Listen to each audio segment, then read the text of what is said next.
This is the game annually that gets the most talk in the ACC Coastal in the offseason. Doesn't necessarily turn out to be the game of the year, but it gets the most talk. The two teams with the most talent on the rosters meeting this year in Hard Rock. Miami Hurricanes live right here at the Voice of College Football. Get on in here. Leave your comments and questions for Mr. Cam Underwood, State of the U, who makes this thing go every Wednesday at 7. Cam, how you doing? Good. Ready to get back onto the field for the Miami Hurricanes and find a way to win. So, it was a long week a couple weeks ago. The game, even from the first snap offensively, went pretty poorly for Miami. And I had a sinking feeling then, and I said it after the game last week, even when I was tweeting during the game, I was like, oh boy, we're going to do that starting now. And then obviously having a bye week after that, there's not really much to talk about. So, yeah, good times. There are records kept out there in terms of what coaches produce coming off a bye. Now, the reason I don't like those kind of stats is I want to know, okay, who have they played? Are they playing teams way above their heads coming off a bye or, below their status? I need a little bit more context in that, but still. It's a legitimate stat to at least start there. It gives an indication as to this staff has their act together. They are correcting things. They're taking advantage of the rest for the players, the refocus, the reset. And Manny Diaz, from what I remember, not much coming off the bye week. So that was pretty bad, yeah.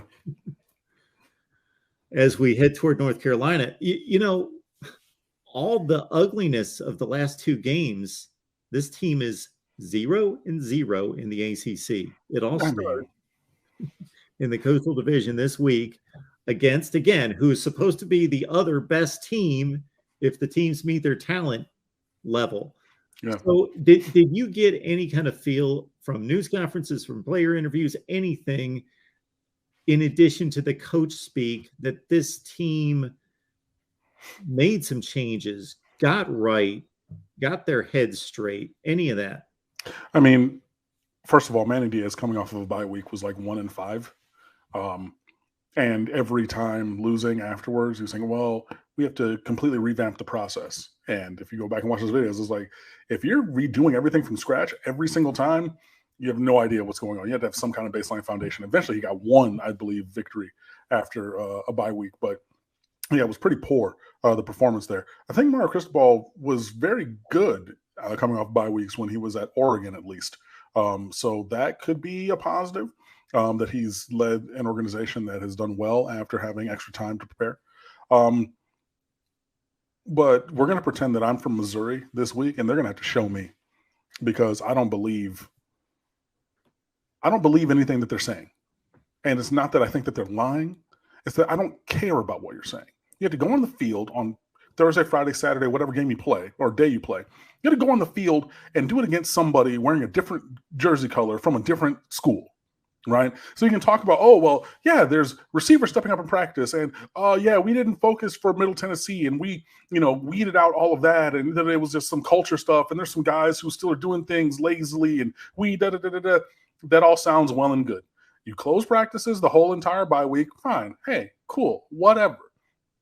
Don't even have media viewing periods this week. Just have the interviews afterwards, right? So nobody's seen proof of this other than the people in the organization at all. So no, there's nothing I've been around this too long, man. You know what I mean? The coaches are going to say what they're going to say. And I mean, it just, at every available opportunity, it's very palpable. MarkRogersTV's disdain for discussing anything with the media. Maybe he's taken that from, when he worked with Saban. But his outright disdain for all of it is, it's surface level. He wears that on his face. You can see it when people ask him questions. You can hear it in his voice.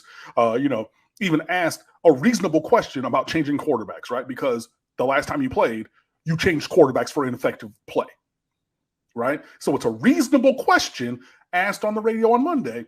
Coach, just want to put this out there. Look, the last time we played, or you guys played, is there any thought to that? Or blah, blah, blah. Well, we're not going to create narratives.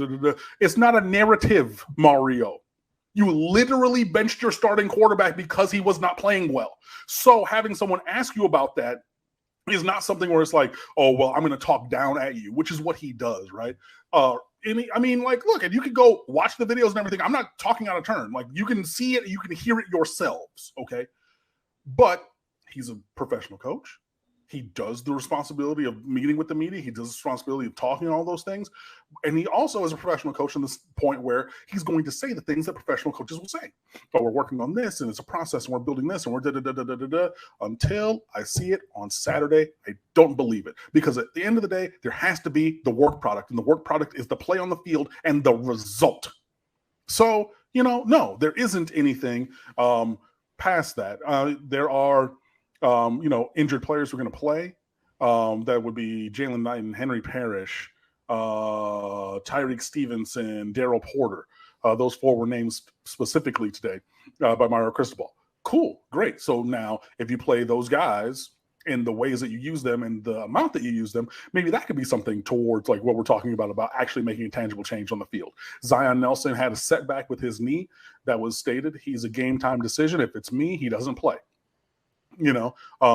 Because if, you already had a setback and he did not play against Middle Tennessee, I would err on the side of caution for the safety of the player. But if it will, if it's just the thing where it's like, hey, man, it's going to hurt a little bit, but it won't be injurious to you structurally or anything like that to go out there, hey, okay, fine. But, yeah. So, no, everybody said what they're supposed to say. Cam Kinchins today, there was no problem with the scheme. There was no problem with the play calls. People just got to make plays. Okay. I mean, there was some of that, like we're talking about on that 89-yard touchdown, where, you had Corey Flagg jump outside and then he goes to the middle and then he takes a guy out and then Cam Kinchins actually gets blocked in the back on the play. That wasn't called. James Williams comes inside instead of saying too high on his half. He comes to the middle of the field and okay, there are some things, right? But you kept calling man-to-man and they kept getting taken up top. Like, I get that you do better, be better, right? People can only do what they can, right? I'm not singing Mariah Carey notes. Do better, be better, hit those notes, Cam. Don't got it in my voice, especially coming off of a voice injury. I can't do it. So don't keep giving me this piece of music and saying, hey, sing this, sing this, sing this. Don't keep putting players in positions to do things they are unable to do. And until we see that has changed or that we're being malleable with scheme to the point where we're fitting it to the players and we're doing what we need to do, all the other stuff is what we're doing right now, talking about it. They need to go on the field and be about it.